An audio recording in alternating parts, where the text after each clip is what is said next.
everybody. Welcome to another edition of Friedman Adventures. It is great to be back with you all again. Please do me a favor and subscribe while you're here on YouTube and hit that little bell and we'll notify you when we have a new show. If freshwater is your thing, then you can do the same thing with Bass Bros. You can subscribe over there on YouTube and hit the bell and they'll notify you about all the freshwater things they have coming. And of course, you can follow both of us on both Facebook and Instagram. Well, today is a really special day because I've got two good friends, Cory, Richard from the Manzanar Fishing Club.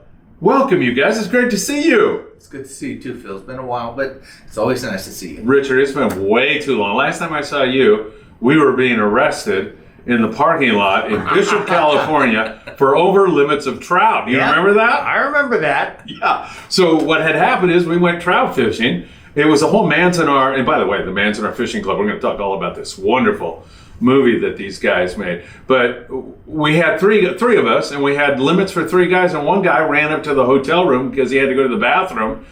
And then the fishing game stopped us in the hotel parking lot.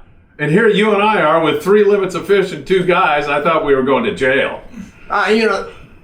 The authority, was he a sheriff or was he a warden? I think he was a fishing game guy. Oh, okay. Yeah. But they did follow us. Yeah. They were following us on 395, I think. Yes. And when we pulled into the lot at the motel, he came right after us. Yeah, and the funny thing was it got resolved in kind of like, I mean, if they're going to make a bust, we called the guy in his room and gave the cop the phone, the fishing game guy the phone, and he talked to him. He said, okay, you guys are okay. I mean, that could have been like, my kids back home in Torrance. Exactly. Whatever. But anyway, we got out of that, thank God. The Manzanar Fishing Club, we're going to talk about that. We've got some current event subjects that we can touch on. This Asian crime violent thing that's going on right now. We talk about that. But I look at this as an opportunity to talk about the history of the internment of the Japanese Americans that took place during World War II, right after the bombing of Pearl Harbor. What an awful part of our history that is. And, I can still remember my mother saying to me as a little kid, those who do not study history are condemned to repeat it. And so many fishermen. Eddie Leland is a captain. He's married to a Japanese woman, so I think that maybe it's more important to him. But he says, how many people do not know about that need to know about that? So this is an opportunity to do that, and I think it's a great thing. One criticism I've heard about the film, if you don't mind, I've heard that the narrator you chose was not that great, So that was a great opportunity for me, and I deeply appreciate it. To this day, thank you so much, because I mean, how many times did I get to say I narrated a film that appeared internationally in the halls of Congress? Wow, what a great film. So this is a good opportunity to go back in history and talk about that. Okay. Also, let's talk about fishing just to start this out, because both of you guys are avid fishermen. I'll start with you, Cory. How did you get interested in fishing in your youth? Well, if it was indeed in your youth. It was. I think, my first real experience was trout fishing. And Richard and I have been lifelong friends, even since the first grade. Really? You guys have been together for what? Yeah. How many years? That's got to be over 65 years or so. Jeez. It was... There's never come a time when you wanted to kill one another. Probably many times. Maybe we came close, but everything was resolved. But when it comes to fishing, Richard was kind of inspirational as far as me taking it a little to more serious levels. But we grew up together in a community called Gardena, which at the time in the mid '50s was one of the few coveted areas where Japanese Americans could actually purchase property. Yes. This has kind of happened after the war ended and people were released from the concentration camps. There were 10 of them, and we both have a common interest in that because both our families were interned at various camps. They were different camps. I'm going to explain to your audience there were 10 camps altogether. Right. That's not counting the other Department of Justice camps and installations that they had created, as part of, putting the Japanese in a secure place at the time. Right. But Yeah, my father, he went to, he was living in the Portland area, so he was sent to Minidoka, Idaho, and my mother was from the Bay Area. She was from San Jose, and she was sent to Topaz, Utah. They separated your parents? Well, my parents knew each other, and they met before the war. Okay. So in 1939, my dad graduated University of Washington, and somehow he got a job in San Francisco, and that's where he met my mom before the war. And when the war broke out, they had to go to their own respective neighborhoods where they were from. So my dad, being from the Pacific Northwest, he was assigned to Minidoka, Idaho. My mom from the Bay Area went to Topaz, Utah. And after the war, they reconnected and got married in Chicago.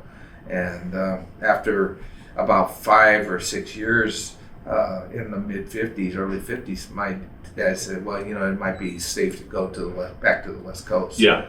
And that's where I met Richard. Richard, how did you get into fishing? Why is it an important part of your life, if it is? My mother is from Hawaii. Yeah. She was born in Maui. And so that fishing, especially ocean fishing from the rocks and the this and the that, that was a part of, from almost the earliest days that I can remember. It was part of the culture. Yeah. Mm-hmm. And you said Maui? Is that where it was? Yeah. God, what a great place to grow up as a kid. I know. Huh? Yeah, that had to have been beautiful. So fishing, would you say, is an integral part of Japanese culture in general? Do the Japanese like to fish as a rule? I would strongly think it's quite possible because in Japan, there's not an abundance of meat, so their diet consisted mostly of fish and vegetables, and so a lot of them, learned how to fish early in their lives. And I am still very good friends with many Japanese in Japan, and they're crazy about fishing, let me tell you. And in fact, when my kids were younger, we had a couple of girls that would come and live with us from Japan as they studied, so they'd take a room. And I was in Taiwan recently, and one of those girls, my brother didn't tell me, but I hadn't seen her for 20 years, and my brother had maintained a friendship. She had come from Japan and was working in Taiwan.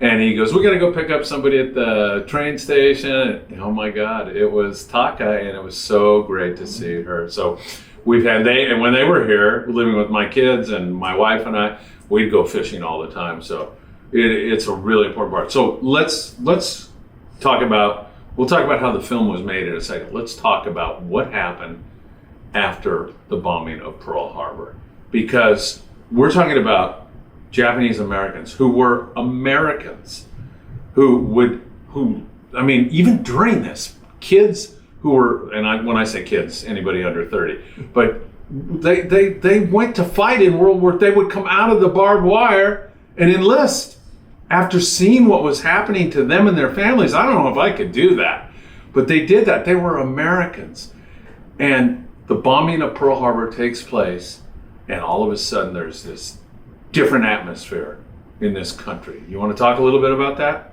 Well, I think I'm going to hand this first Sure. question off to Richard, because Richard's father was a wounded, disabled veteran from that war. So, Richard, why don't you kind of share your experience? So your father served in World War II? Oh, yeah. Uh-huh. But, see, the thing is,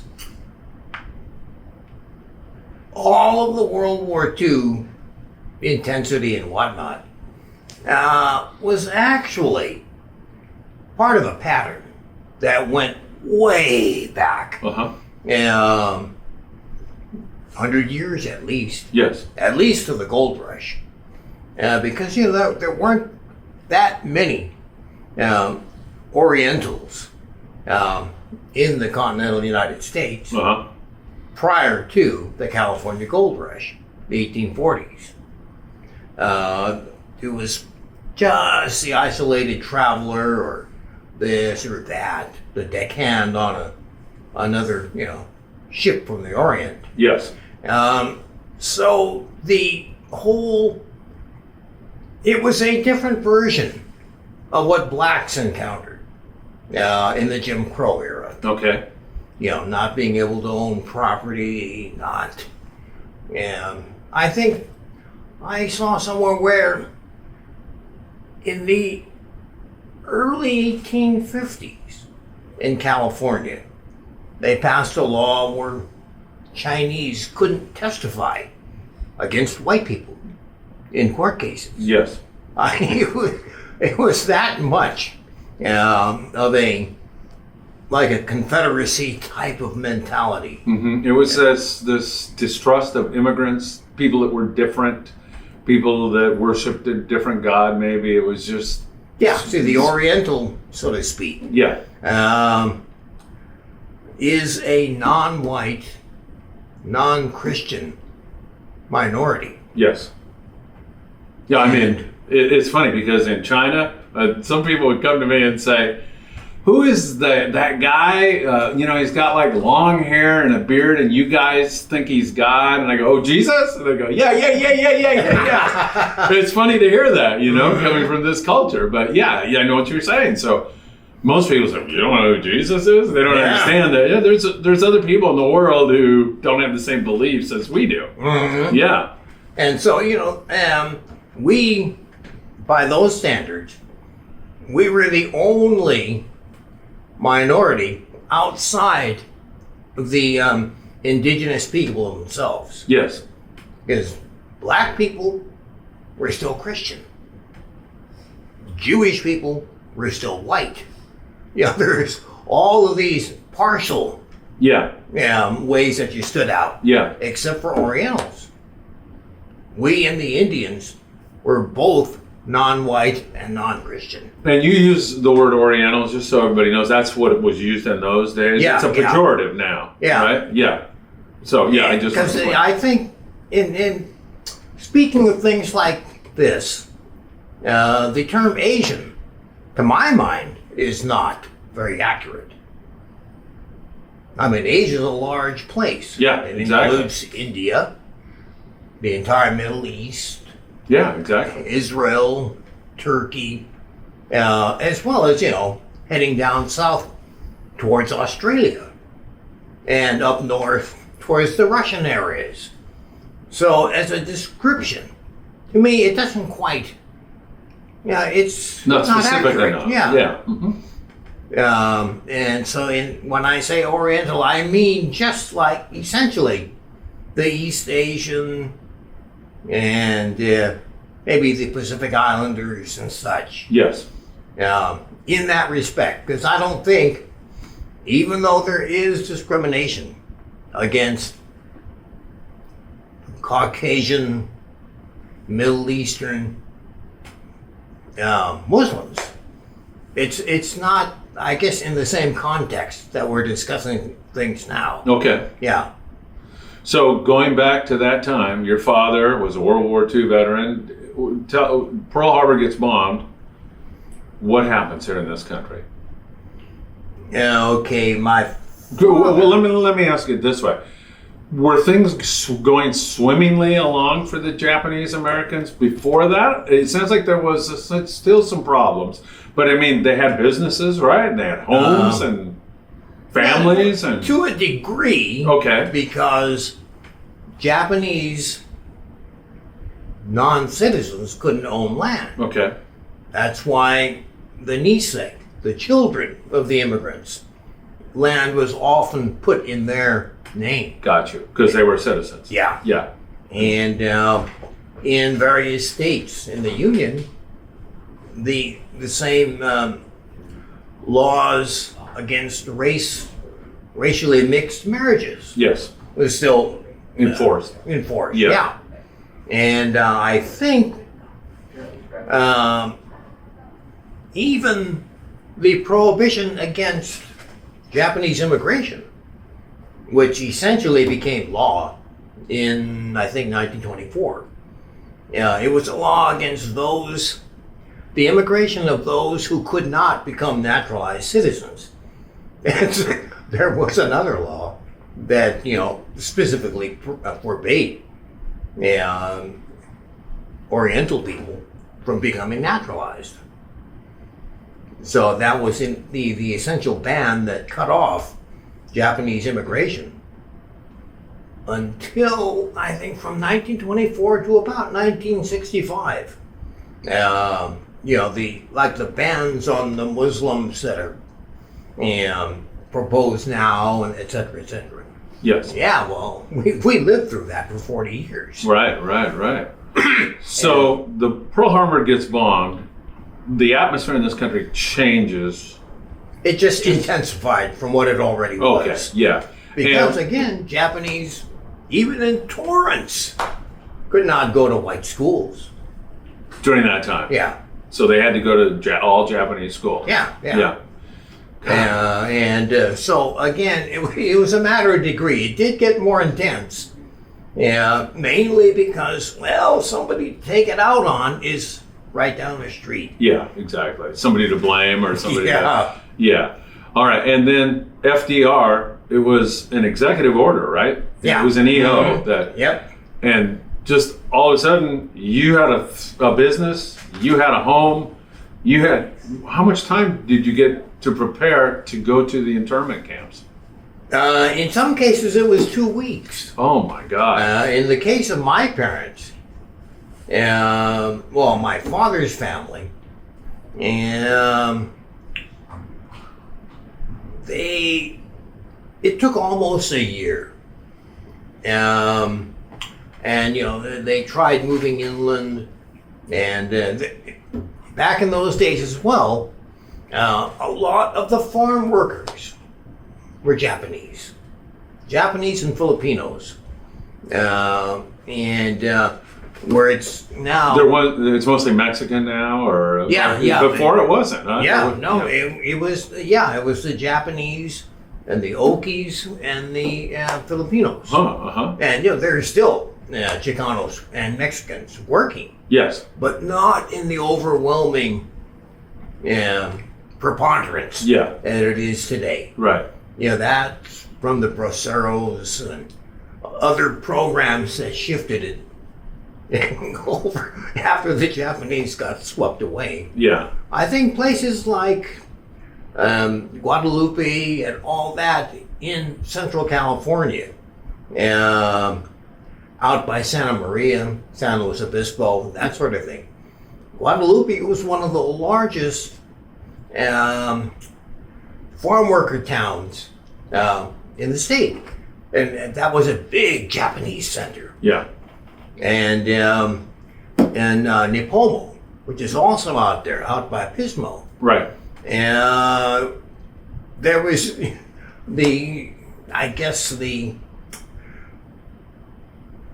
use of migrant labor, whether they be Japanese or from Oklahoma or whatnot, was still quite prevalent. Yes. To the extent that even today, in the town of Nipomo, which was I believe it was a lettuce center, there is a Dorothea Lange museum. Lange was the famous photographer who shot a lot of the real Depression era shots of the exploitation of farm labor in the West. You would recognize the shots immediately. I've seen that, yeah. She was famous even back then. Mm-hmm. And so she was out there. She eventually came and shot Manzanar as well. Yeah. Excuse me. I remember that. I mean, I remember the whole thing with farm workers because when I had to have been 8 years old. I remember my mom put me in the car and she drove me over to where Harbor Hospital is in Torrance, Carson. Mm-hmm. And there was a liquor store right around the corner. And she parks in this liquor store parking lot and she says, "All right, see that guy there? Go over there and tell him you're my son." I'm like, what the hell is going on here? So I walk over and I said, "Hey, that's my mom." Oh yeah, hi Phyllis, how you doing? My name's Ken. Okay, see that picket sign? You're gonna pick that up and you're gonna do circles. We're doing a Cesar Chavez thing here. My mom's like, "Hey, have a good day." So she takes off, right? And I can still remember the guy's name at the liquor store. I can still, his name was Ken, and he came out and he started washing the cement, so he's spraying our legs. And as a 7-year-old kid, it's kind of like wild. Like I didn't even fully understand what I was doing there. I just knew my mom told me to go do it. And all of a sudden, there's police helicopters and the cops are there. And then I heard like this Ken guy who was leading. He goes, "No, we're constantly moving." So I guess during the picket, you have to you can't stay and constantly moving and everything. And the police. My mom comes and picks me up later that evening, and she goes, "How was it?" And I go, "Mom, we almost got arrested." She goes, "Oh, that's great! What a great experience for you." So I was in tune at a young age about the exploitation of farm workers, and later started to study more and more about that. So I was well aware of that. But this goes beyond that. This is taking families and putting them in. I said internment centers. You said concentration camps. Yes. Did you use that word for a reason? Well, yes, because that's the euphemism for calling it what it was. Yeah. Because these people were under armed guard, and the government was saying it's for their protection, and so the incarcerees would say, "Well, if it was for our protection, what's the guns pointed at us for? Why are they pointing in and not out?" Right. So that was kind of one of those falsehoods that had been passed along. But I did want to make a comment about the executive order. Sure. You lightly touched upon it earlier about what had happened. You were talking about the immigrants that came here, and then Richard also mentioned that the immigrants couldn't own property. You had to be an American-born citizen.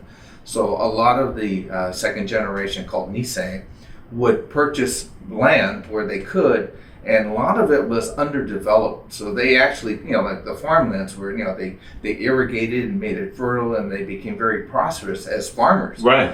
And part of that, it became, they called it race prejudice, war hysteria, and the failure of political leadership was the causes of what was happening. Why Executive Order 9066 was FDR feeling political pressure to do it? Is that or just societal pressure? I believe he was pressured, but what that had created is an opportunity for a land grab.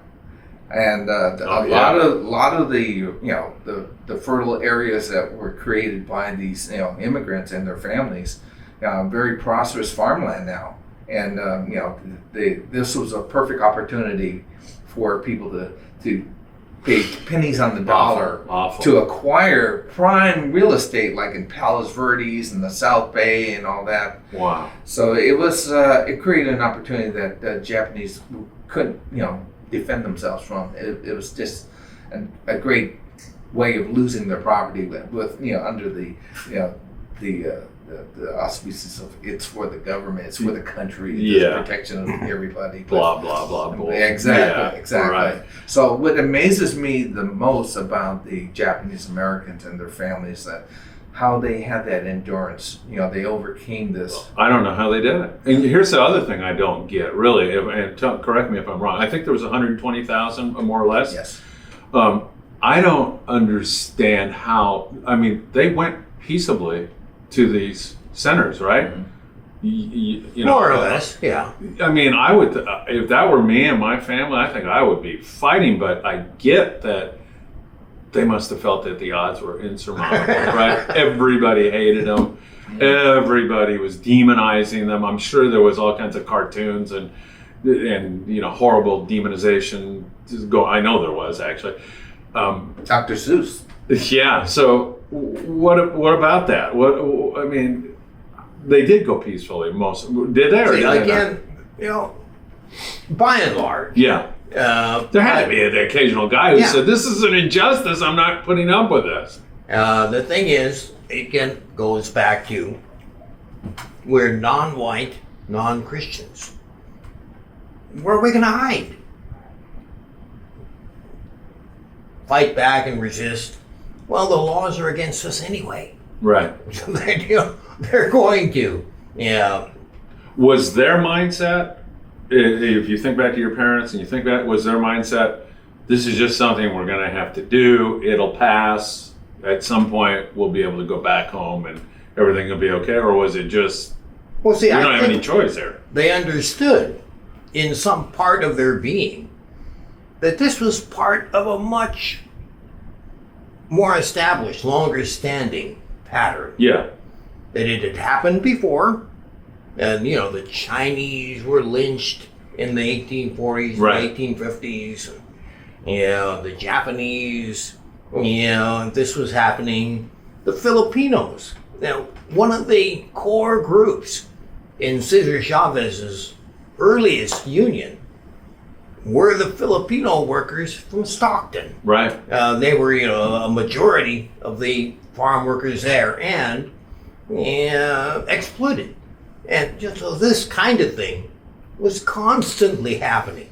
It even happened with the Irish, actually. They got treated Yeah. horribly in this country. Yeah. Irish need not apply, and Oh, yeah. Catholics, we don't want any part of you, papists. And And then, the Jews would run into Christian only Yeah. signs and whatnot. And then once they ran out of white people, they kind of, focused on the rest of us, Yeah. who they mistreated anyway.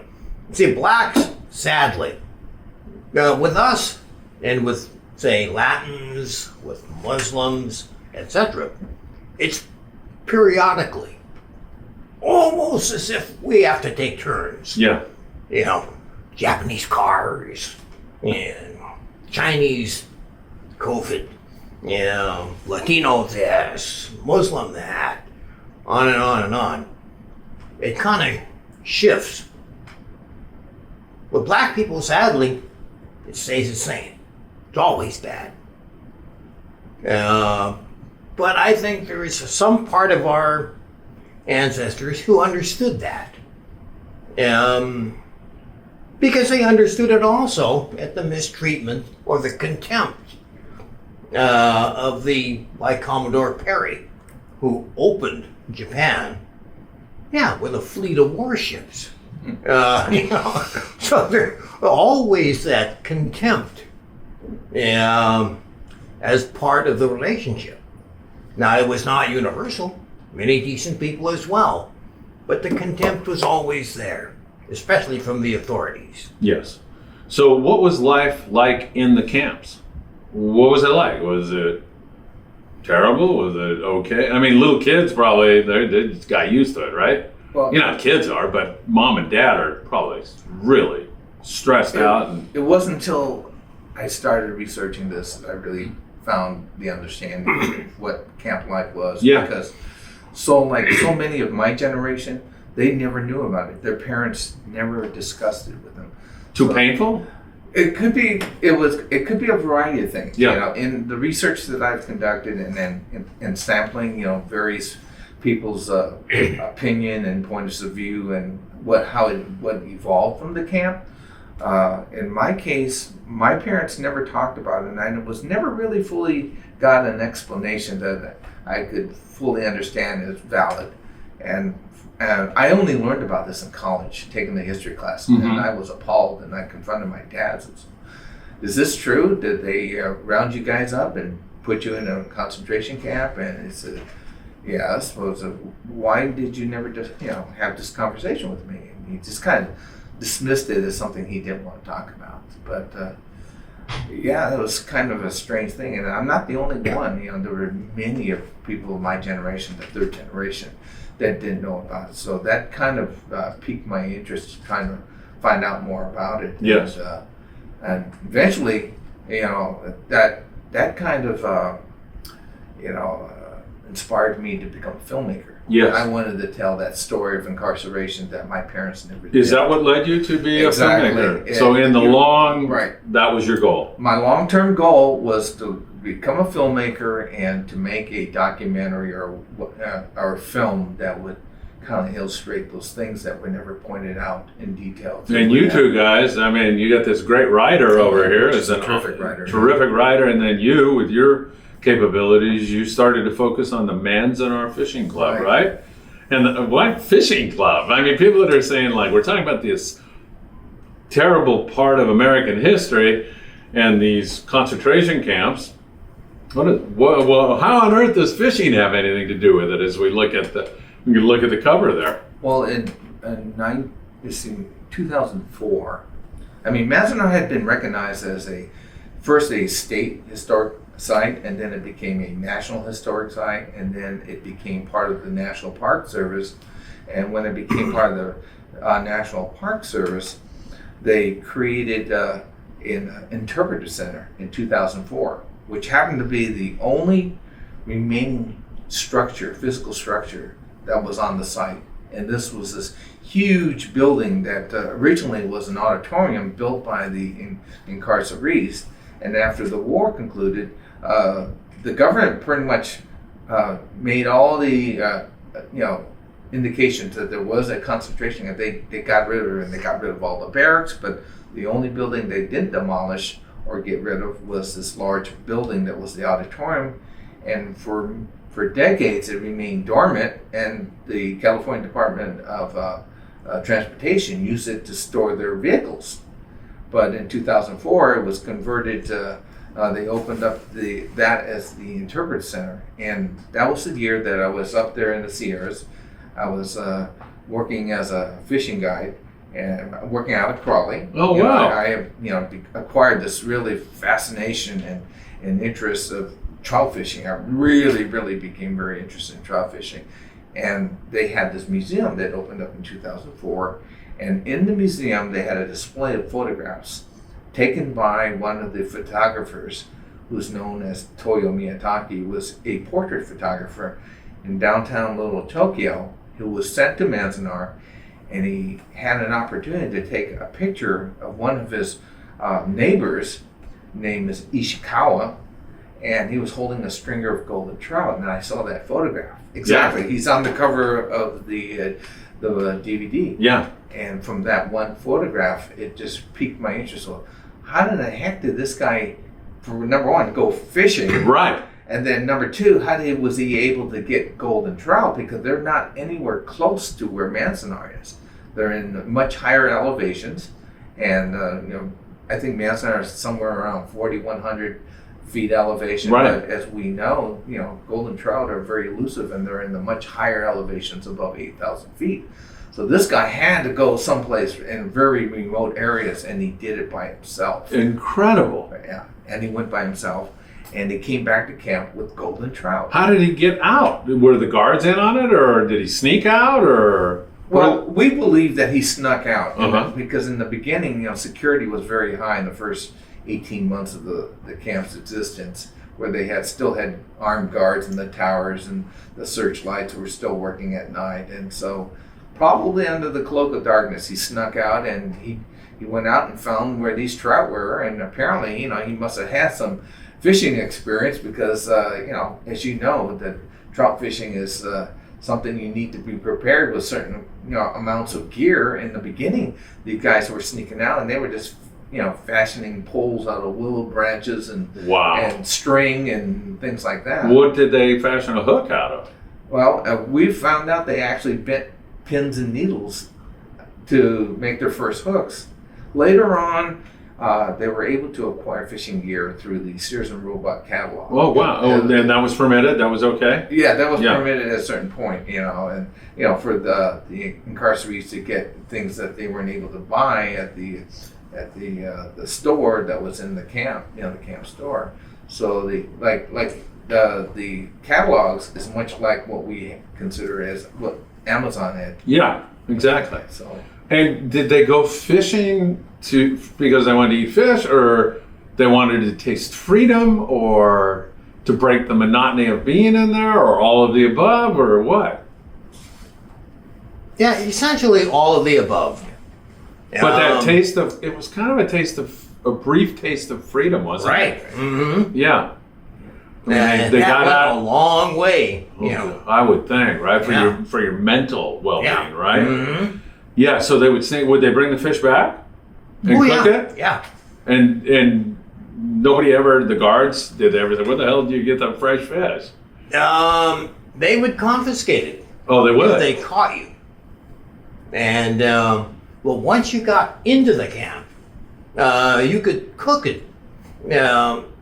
We had stories from some of the internees that, if you look at a photo of the entire camp, from a panoramic sort of view, it looks the same. Every building looks the same. Mm-hmm. So if you're cooking something from one of these, Yeah. 1,000 barracks or whatever, how in the heck are you going to find it? Especially since the military occupied the perimeter and outward. Yeah. Inside, it was the internie police. And what was food like in there? Just normal, everyday food. What was provided for the people in there? Was it pretty bad or what? In the beginning, it was horrible. Yeah. I think didn't they get Spam? Spam was one Yeah. of the meat products they were offered, but in the very beginning, I've heard stories about how they would get rice with like a scoop of apricot to put on top of it and stuff like right. that. It was just not very edible. Yeah. But after about a year, they were becoming self-sufficient because they were, really good farmers. Yeah. A bunch of them were in agriculture, so they produced their own food.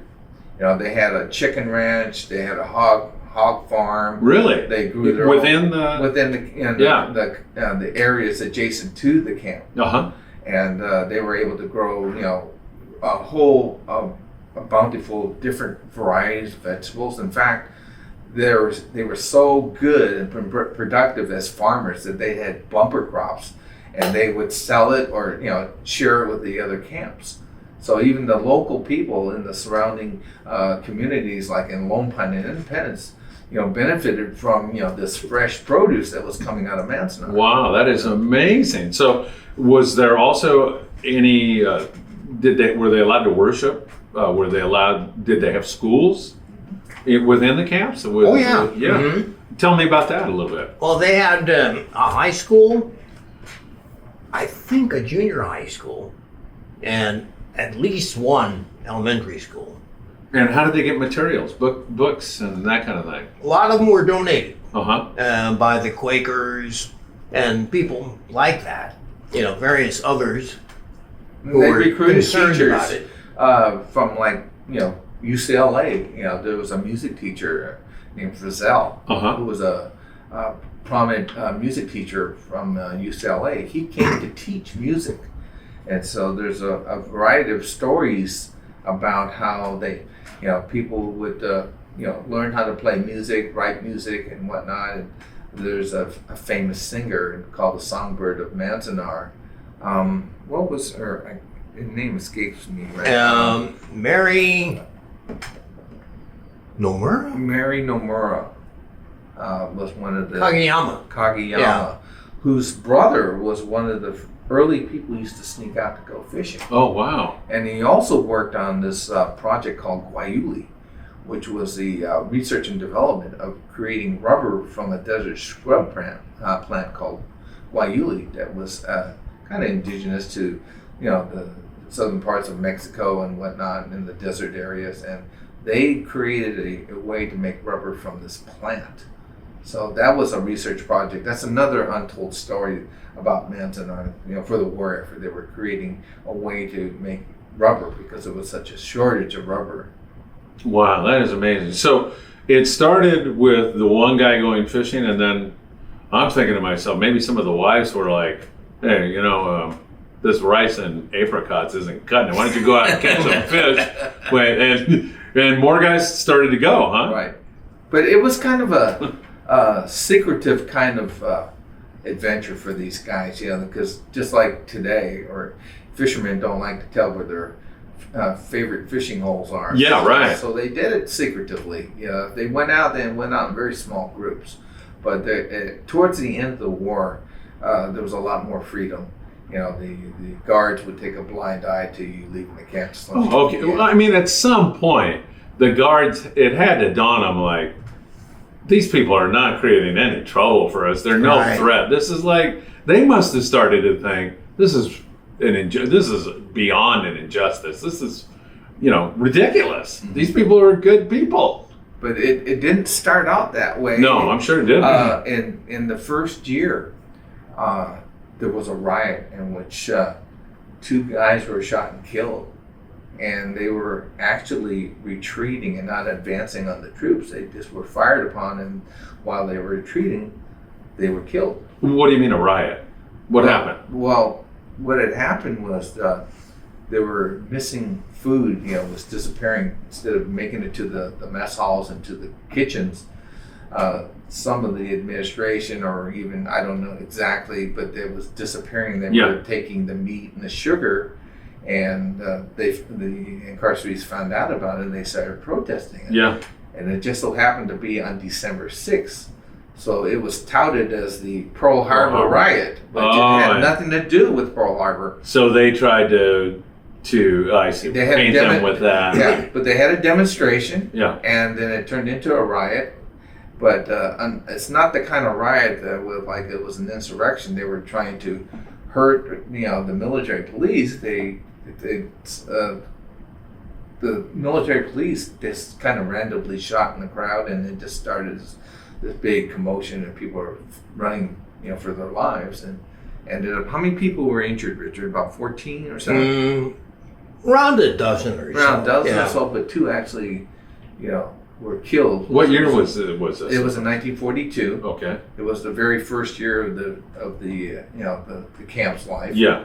And it was on December 6th. So people are saying, "Oh, they're celebrating," or they're the that's December what the press 7th bombing. Yeah, that's what the local press was touting this as an event that was the Japanese. How was the press in those days? Was it anti-Japanese? The Still press? Was there pretty much. anybody in the Pretty press? much, pretty much. There was nobody in the press that was saying this is an injustice. This shouldn't be going on. Pretty much going along. Remember, with the it was wartime. Right. So there is wartime censorship too. Yeah. Oh, that's true. Yeah. Yeah, that's true. Yeah. Awful, huh? And so this. But see, the thing is also the riot. It sounds. I don't know how to put it. Maybe is riot too strong a word? Is that what you're trying to say, or no? Well, by not covering the entire picture, right? It makes it sound like a bunch of big. Yes. Right. Yeah, it was too strong. But it started out as a demonstration. Demonstration because of some very real problems. Yeah, hunger. Not only that, there were philosophical problems in the camp. Like, for example? You had, on one hand, the Issei, who are the immigrants, right, born and raised in Japan, and some of their children, who were technically Nisei, American citizens, but at some time in their upbringing, they were sent back to Japan to be educated, because the Issei didn't want them to go to whatever inferior schooling was, this is pre-war. Provided. Yeah. And believe me, I just got out of China, and I'll tell you one thing right now: the kids that are getting educated in this country and the kids that are getting educated over there, our kids are screwed. They are. This whole if this continues, they don't F around over there with the education. Those kids study and they study. Teacher Philip was the guy who gave them a little break once in a while. That's why I was a very popular teacher, But I get what you're saying. I could see Chinese parents that I coming here and seeing some of this crap going on here. Yeah. And like, what you're talking about? What? Yeah, go back to send the 6-year-old back to China. Yeah, because it's ridiculous. I mean, the emphasis, the value that is put on education by my 3 years of in-country experience in China is so different from here. Yeah, so different. So I guess so. That's what was happening on one level, and of course they were more militant. See, the Japanese of our generation, we've always been a 1% minority, if that. So everything, when we reach out beyond the community, is coalition building. 1% isn't going to get anything done. We'll just get absorbed by whatever. We'll get absorbed by the 2%. Yeah. So it was a much more pliable and community or consensus building, coalition building attitude among those born here. Those who were born or educated in Japan were a little bit more militant than that. I see. Yeah, they didn't grow up where they had to build coalitions. Yeah, right.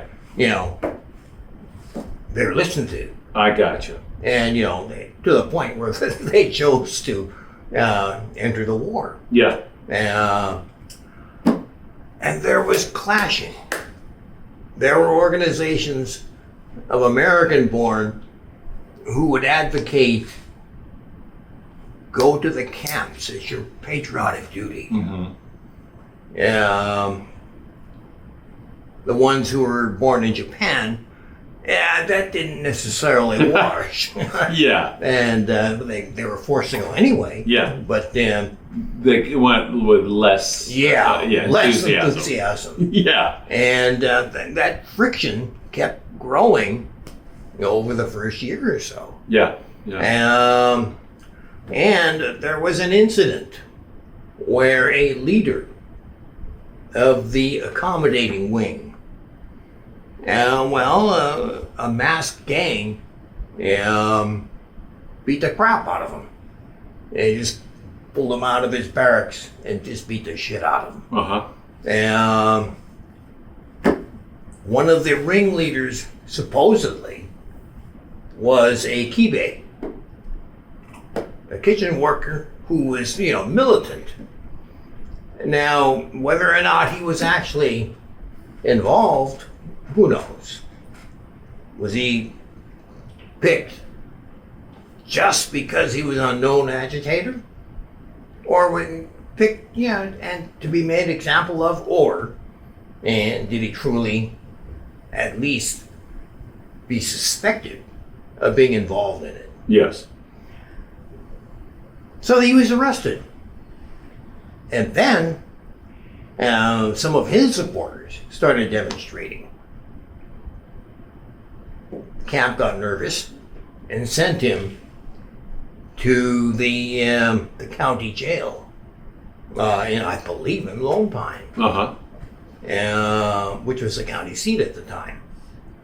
And then the people began to freak out, because at that time you still had organizations like the Black Dragons and whatnot, who were right wing under, even outside they were right wing, really right wing inside. Yeah. And they would call, by being native Japanese, they would expect in certain ways, at least among their followers, for the people to have a little bit more hardline view against being mistreated so badly. Right. And so there's a lot of that going on. And then there was the leader of the other side who got beat up. So there was this, let's just go along with this and we'll get through it attitude. And there was this other attitude like, F that, this is not right. Yeah. And they clashed. Yep. Yeah. And that's when the leader, or the example, I guess, was arrested. He was, in the jail at Manzanar for a while. I don't know, a day or so. And the people his supporters got mad and began protesting. So he was sent to the county jail in Lone Pine. Not Lone Pine. Independence, which is the county seat. Yeah. And they thought it was over. And then the people freaked out. And then more and more started protesting and demanding that he, be returned. Because then the rumors were going that, they were going to kill him or this or that. And plus, because we had the kind of cockeyed justice system to begin with, dealing with Japanese. Yeah. They didn't trust them. And it started getting worse. They finally brought him back to the camp when there are thousands who were beginning to protest, and they were getting pissed. There was even a couple of thousand who got together and started moving towards the camp hospital. They were going to lynch the guy who was beat up. Oh my God. Yeah, I mean, feelings were that high. Yeah. And then from there, it just exploded. This is, it's such a great window into this for people to learn from. So I want to get into, because time is flying by on us here, Yes. the making of the movie. Yeah, because Pat McDonald was on the podcast previous to you guys, and I saw that you said hello to him. You're going to talk a little bit about how he was instrumental, but the actual making the movie, you had your writer here, right, Richard? Right. And when did you start to see this as a reality, when you were going to do this? Well, my interest was piqued by that one photograph of Ishikawa. Yeah. And at the time, we didn't know even his first name. He was only known to people in the camp as Ishikawa, the fisherman. Oh, okay. And so we didn't know, well, how can we find out more about this man? So at the time, the park rangers were doing a series of interviews from survivors from the camp.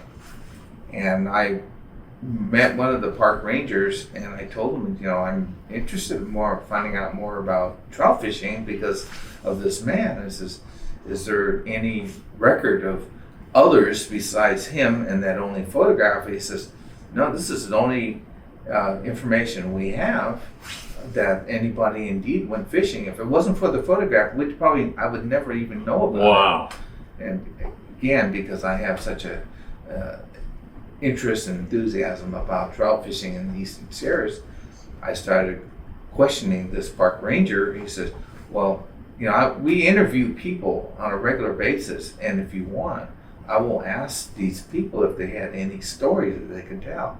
And so when they found out they could, somebody was in camp and had a story, he allowed me to tag along with them. And this is back when we were just recording on cassettes, when they were doing oral histories. Yeah. So we made about half a dozen of these interviews on cassette, and the word got out that I was, recording all this information, not knowing at the time that it was actually going to be a film. I wanted to find out more stories, so we put out a request in a local Japanese American newspaper in Little Tokyo called the Rafu Shimpo, and suddenly I was getting people, sending in their names and phone numbers, and one individual in particular, named Mr. Chung, was a independent filmmaker having his own company. It was doing mostly industrials and things like that. Contacted me, says, are you making a film about this? And I read the article in the paper. It says, well, right now I'm just collecting interviews. Says, well, how many interviews do you have? I have about maybe half dozen. Says, you should make a film out of this. And I have a small production company, and I'll be willing to partner with you in making the film. So great. We went back and reshot these pre-recorded interviews that were only on audio cassettes. Yeah. And we started filming these guys in front of a camera. And they're getting up in years, right? Exactly. Yeah. Exactly. And before you know it, Richard comes on board and he said, well, let me see what we can do to create a story. So we actually got a grant from California Civil Liberties Public Education Program that allowed us to go out and capture these interviews. And so we must have got about 65 hours of interviews from survivors from the camp who had fishing experience. And Richard poured over these hours and hours, 65 hours of these interviews, and somehow he was able to kind of conjure up a story that we could tell on film. Yeah, and what a story. It is such a great story. I was so honored to narrate it, but it brought in all these different aspects of camp life, but it brought together this beautiful picture of what actually was going on. And you had the fishing angle. So you guys got really popular in the fishing community. I mean, that's where we met. I remember, I think it was Mike Lum came over to me and goes, you come with me. You have to meet these guys. And he brought me over, and you had this big display at the Fred Hall show. Really well done, really beautiful. And you started to tell, I can't remember, both you guys maybe were telling me the story. My jaw dropped open like, wow, what a story. Well, we have to back it up just a little bit. Please. About the, everyone knows, at least I'm sure that your listeners is aware of the Fred Hall show. And we all know as fishermen that we've gone to the shows many, many times. And your guest that you just had moments ago, earlier, Pat McDonald, was the editor of Western Outdoor News. Right. During the course of interviewing these survivors who had fish stories, they also said, well, I have fishing equipment that I had kept after I was released from camp, kind of like just memorabilia, artifacts, and they said, well, I don't have any use for them, but maybe you would. So I acquired, different items like fishing rods, reels, creels, even a camp stove that they use, it was like a hot plate. You must have felt like, because that has like almost a spiritual, doesn't it? It was a treasure that I couldn't even imagine. Right. And so Manzanar asked me if I'd be willing to create a display. So we got together with the staff at Manzanar, the park rangers, and they had a display case which we would put all these different artifacts that I had acquired. And it was the weekend that the trout fishing officially opened. It was the last Saturday in April. Traditionally, that is the trout opener in the Eastern Sierra. Right. And there was a man, unbeknownst to me, looking and just kind of very excited about this display. Yeah. And somehow we got introduced, as I was the one that created the display, and he said, this is a story that should be told. And he asked me what was I doing. So, well, we're doing interviews right now, and we're trying to make a film out of it, but we're kind of like stuck right now because we don't have any real source of crowdfunding. And he says, well, let me talk to my friend Bart Hall. And he says, you know who Bart Hall is? He was with the Fred Hall Fishing Show. Oh yeah, of course. Every fisherman knows the Hall Show. The Fred Hall Show. Plus, everyone knows about Western Outdoor News. Yeah. And he said, well, I'll contact him and see if he. And who was this guy? It was Pat McDonald. What a small world! And Pat McDonald's here today. Yes, exactly. Boy, that's. It was. I think Pat put it. It was like kismet. Yeah. It was the right time and the right place to meet Pat McDonald. And he says, I got to get a hold of Bart Hall. He said, you know who Bart Hall is? Yeah, well, of course I do. But I take that to heart. I didn't think it was serious. But a week later, I get a call from Bart Hall from the Fred Hall Fishing Show. Right. He said, Pat McDonald had told me about this exhibit at Manzanar. And he told me what your ambition was to maybe create a documentary film. And it says, I will be willing to help you in any way I can. That's great. That sounds like Bart. And what he did, he offered, just the wildest opportunity. He was offering us 1,800 square foot of exhibit space. Oh my God, that's a lot. At the Fred Hall show. Wow. If you had to pay for that. If I had to pay, they would have broke the bank. Exactly. Yeah. And he says, I want to help you reach your goal. And so you can do anything you want with this exhibit site. So we created a faux barracks exhibit. I remember. It was fantastic. And it was just amazing how many people just kind of gravitated to this because, what's this story of internment doing in a fishing show? Yeah. And the story was about a fisherman. Yes. And it just it took a life of its own from that point on. And we are so grateful to Bart Hall and Fred Hall Fishing Shows and for Pat McDonald for opening up this opportunity to get some traction. And we created some crowdfunding things, like we were selling hats and shirts like that, just to see what we can generate some kind of income to propelled the project in making this film. What, when you met people at the Fred Hall show, members of the public, what percentage of the public had no idea that this kind of thing had ever happened? Easily over 80%. Really? Yeah. Yeah. I mean, of course, So their jaws are dropping, right? Yeah, they were just amazed. They just didn't, for number one, didn't even know that there was such a thing that happened in American history. And then two, to find out that while these people were incarcerated, they actually found a way to go fishing. And like you said earlier, they were trying to get this, moment of freedom that was so taken away from them. Yeah, right, exactly. And so there were so many stories to be told about, these people, what motivated them to take their own life in their hands by escaping, a heavily guarded prison to go fishing. So that will to find some kind of peace was stronger than, the outcome of possibly, getting killed over it. So it was an amazing story. And Richard helped, put all these different stories together. And one of the things that Richard and I both agreed on was, if we tell this story, we don't want it to be your typical story of incarceration.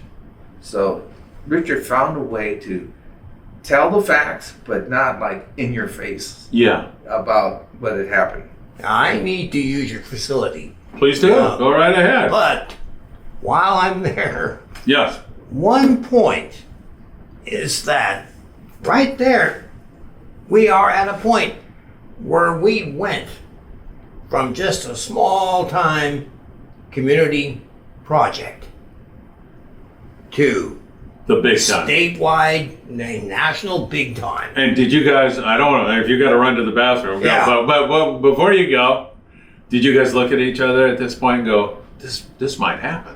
This is starting to come together. Oh yeah. And then after the show, we said, yeah. We got this. Yeah. I mean, we're on the right track. Yep. All right. But He's gonna, that is the key to him running into Pat. It tipped it from raising money. Paradigm shift. And- yeah. Raising money at churches or begging. Please. Yeah. This, that, and the other. Now you're at the Fred Hall show. Yeah. Yeah. Wow. That was the turning point. How there. how weird is it, Cory, that today the other guest right before you is Pat McDonald? Mm-hmm. I mean, that's a strange thing. Did you guys talk about it a little bit? We did. Yeah. We did. Does he remember all that? Absolutely. Yeah.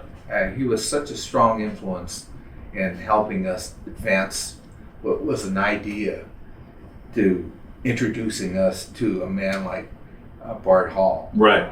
To just exploding into all these different opportunities to reach out to people like yourself. When we were at the Fred Hall show, we had the opportunity that we probably never had to meet people that were in the industry that was interested enough to say, wow, this is really quite a story and it hasn't been told. And meeting you was one of the great advantages of having somebody to do the narration for us. Oh my God, that was such an honor for me that I was actually chosen to do the narration, not of the whole film, but of part of the film. And well, you were very key because the story really revolves around this man Ishikawa, and you had that chapter where we were exposing about where did this guy go. I mean, your portion of the narration was a very significant portion. Do you want to stop the tape here? No. We're going to keep going. Okay. But we only have 10 minutes to go, believe it or not. So Wow, time. Where's the time gone? I don't know. The film gets released. Tell me about the release. Where did it debut, and how far did it go? We had an executive producer who used to work, who had retired from Universal, in the marketing department for major feature films. And when he came on board, he says, we should try to take this to the theaters. So he had some contacts with Greg Limley, whose family has been, in the film industry for decades. I mean, maybe 60, 70, maybe even 100 years. But Yeah. his father was like one of the forces in Universal to create it as a studio. Yeah.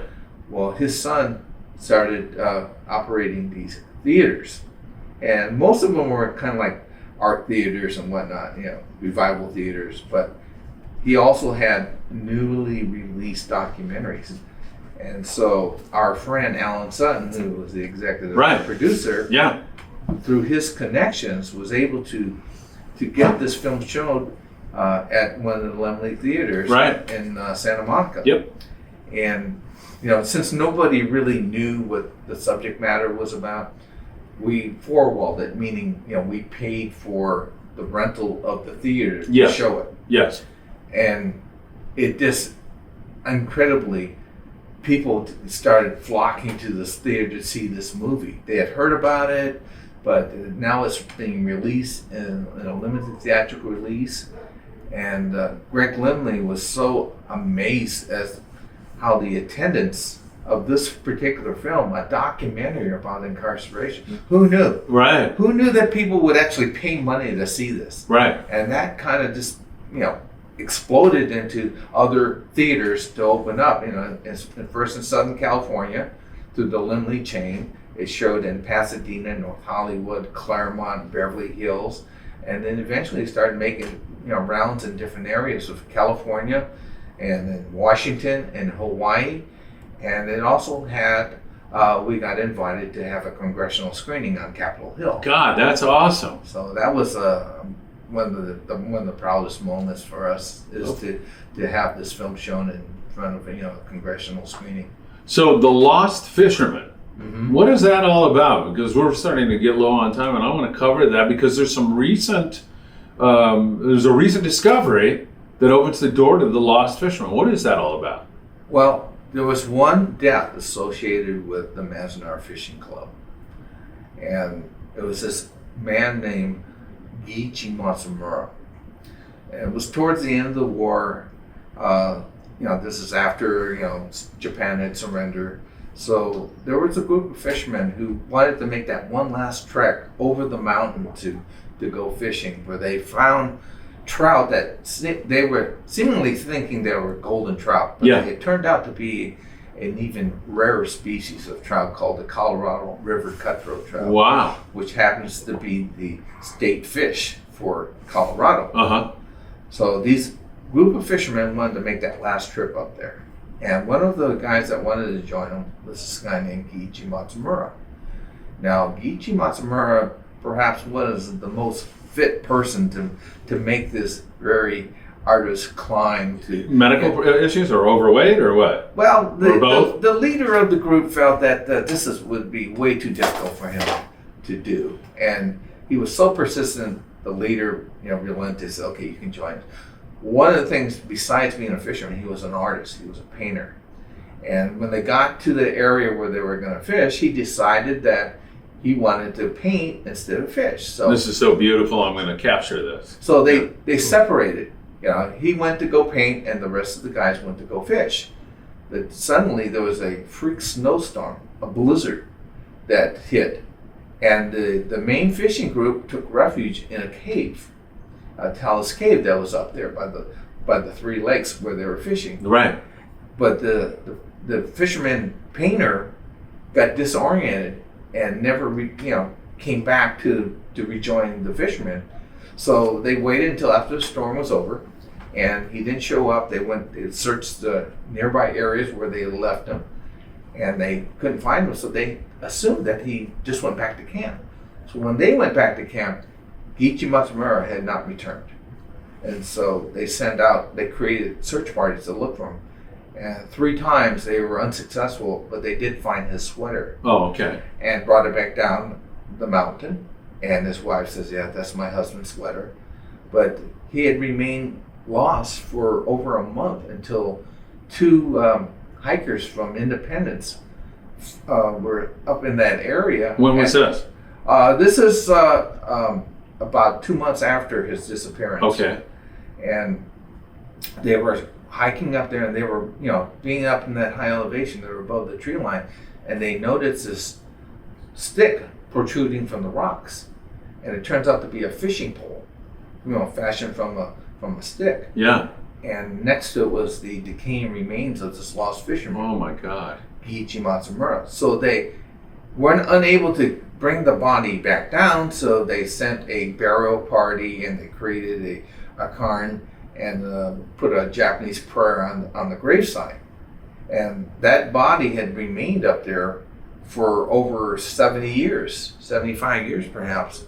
And only recently, and I say recently, in 2019, 2 hikers from San Diego, one of the guys was named Tyler Hofer, who happened to be an experienced hiker, but he was also a pastor in San Diego. Oh, wow. Stumbled upon what he saw was skeletal remains.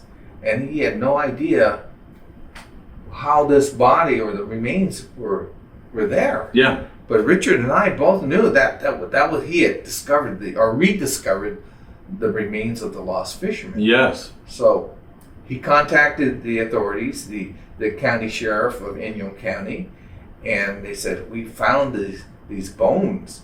And so eventually they sent up a unit from the county coroner's office, and the highway patrol had a helicopter and assisted in recovering the skeletal remains, and they ran a DNA test, and indeed they found out amazing conclusively it was the lost fisherman, Ichi Matsumura. Amazing. And so for finally, after 75 years or so, there was, that brought closure to the family. That finally that he could, they can be brought back and buried along with his rest of his family in Santa Monica.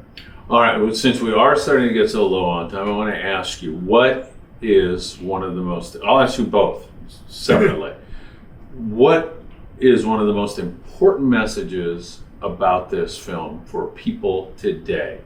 What is a really important message? Richard, you want to start?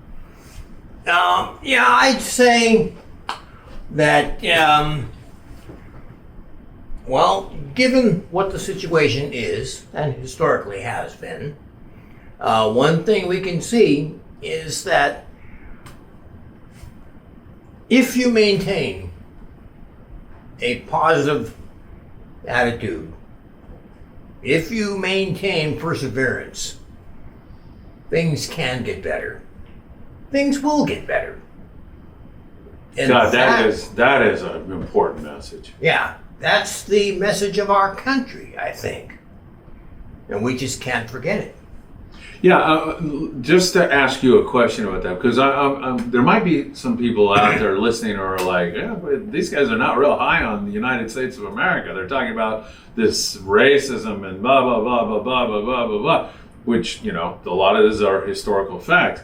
But you guys are proud Americans, I'm guessing, right? Oh, Starting with you, right? We still live here. Yeah, right. Yeah. But you know how everything gets twisted nowadays, and it's just like there's these efforts to divide us all, it seems like to me, and get us all fighting, and it's, we're all Americans, and you look back at this stuff, and if you're honest about it, these are atrocities that they will be repeated if we don't learn about them. What do you think? What's an important message from this film? Well, I can see a whole mess of different messages. Well, but one important message that I can share is, just like Richard, we're third generation Japanese, but we're Americans. We were born in this country. And when I confronted my dad about this, why he never discussed this, one important thing that came out of that, I was about to actually, this is during the height of Vietnam when I discovered this. I actually, in protest, was going to leave the country, flee the country, in protest of the Vietnam War and the incarceration of Japanese Americans. Mm-hmm. My father said, if you choose to do that, you will dishonor the family, and I will disown you, because you'll bring shame to the family. Which is a big thing in Japanese culture. And Chinese. So my father said, face. This is what my father said. Right or wrong, this is the only country I know. And I was floored by that. So eventually, I enlisted and served in the Army. Wow. Yes. What an incredible story. Well, the Manzanar Fishing Club. If somebody wants to, now I'm hoping there's a whole bunch of people out there that say, I got to see that film. How can they see it? What do they do? How can they order it? Do they go to fearnotrout.com or? Yes, they can do I that. still remember. There's the Website's right there. www.fearnotrout.com. Or there's the Japanese American National Museum in downtown LA that they can purchase it there. If they don't live near Los Angeles, probably the easiest way. It's also available on Amazon, but I would rather direct them to the website itself because there's not as much shipping costs. But And for some reason, even the list price on Amazon is higher. yeah, so How much is it, by the way? $24.95 is the retail price. I think on Amazon it's $29. Yeah. Somehow Why that Amazon- is, I don't know. Somehow. Probably Amazon's making a little extra dough there. That would be my guess. Jeff Bezos has got to But pay for his. yeah, if the audience would like to acquire that, either go to the website, www.fearnotrout.com, or go to the Japanese American National Museum in downtown Little Tokyo. Richard Imamura, Cory Shiozaki, it has been an honor and a pleasure to have you both here with us. Thanks so much, my friends. Yeah. Thank you. Thank you. Thank you, Richard. Don't get Thank caught you. in the parking lot with over limits again. Oh, yeah. Yeah. All right, everybody. Friedman Adventures. Once again, we thank you all for joining us in this very special edition, the Manzanar Fishing Club. Remember, click the subscribe button, click the little bell, and don't forget to follow us on both Instagram and Facebook. Thanks for being with us, and thank you guys again. Thanks for having us.